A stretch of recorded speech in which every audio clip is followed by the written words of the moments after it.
Tell us about a little bit about yourself, maybe things you didn't say last week about your coming to Islam. Well, yes, when I first was introduced to the subject of Islam, I was not interested in a new religion. In fact, I was very happy with what I had, and I was trying to convert a Muslim to become a Christian. Because you were a pastor. Well, I was a preacher. There's a difference. Okay, you're a preacher. Pastor is much, I think, more dignified than me. I was just a person out preaching the word, you know. And a musician. Very much a musician. And this is your life. Putting it all together, trying to call people to the Lord, etc. Along the way, the man said something to me that struck me really hard, because he realized that I was proselytizing from day one. 3 months into it, we were working together, and he knows I'm trying to convert him. He could see in every discussion, every argument, that all I'm trying to do is do what? Just convert him. Well, he told me at one point, he said, you know, I'll go to your faith. I'll be a Christian if your religion's better than my religion. And I said, whoa, wait a minute, I've got him. I've got him where I want him. I got the fish on the hook. Because, as we're going to cover in this program, there are a lot of things you have to do to be a Muslim. Oh, yeah. A lot. We'll talk about it. But one thing was, I said, from what I'd heard from him and seeing him 5 times a day doing his rituals, I said, you don't have to do that in Christianity. You don't have to fast an entire month. You don't have to give something called zakat to the poor. You don't have to. It's nice if you do. And you don't have to go halfway around the world to go to a box in the desert and do all these rituals. You don't have to do that. And you don't even have to be nice. It's better if you do, but you just want to be a Christian. It's pretty simple. You know, really, it's what you say. Yeah. But then he finished the sentence. He said, I'll go to your faith if it's better than my faith, but you'll need proof. And I said, man, religion has never been about proof. It's about faith. That's it. That's what religion is. He said, in Islam, we have both. We have proof and faith. And listen to this. I said, you mean to sit there and tell me as a Muslim that you can prove there really is a God?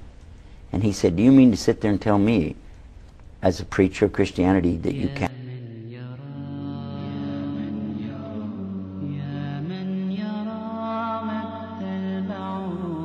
And what about when Allah tells us about the Bahrain, 2 seas, where the 2 seas come together, same surah, same chapter. He tells us about that. But they don't mix. They can't mix.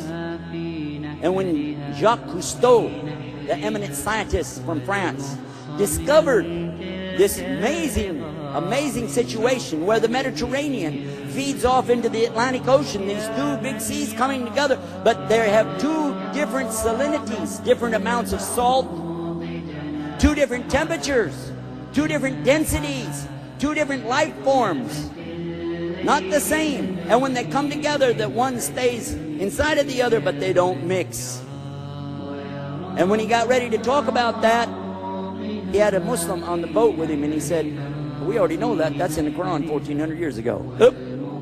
Yeah, we won't make that then into anything. Leave it. Then, when this book talks about when the river of sweet water pours into the salinity of the salt water, and they don't mix. And you go to the Mississippi River, and you find the same thing that it says right here. And it talks to us in here about the stars. It talks about the moon and the sun and the earth and everything that Allah created, and describes them in detail, and tells us that the earth is doing what? Kawi. Turning. The same thing like when you'd make a turban, kawi. Turning. The earth is turning, and nobody believed that back then, because you don't feel the earth turning, do you? So we assumed that the earth was the center of the universe, and that the sun was going around us, what we thought. But it mentions that even the sun is in orbit. The earth is in orbit. How could the sun be in an orbit? But guess what we found out? It's in an orbit. The sun has an orbit. It's not being still. And the moon is going, the earth is going around the sun the same way the moon is going around the earth. All of it's moving, swimming. And Allah uses this, swimming. Who is telling us this? The Rabbil Alameen, the Lord of the worlds.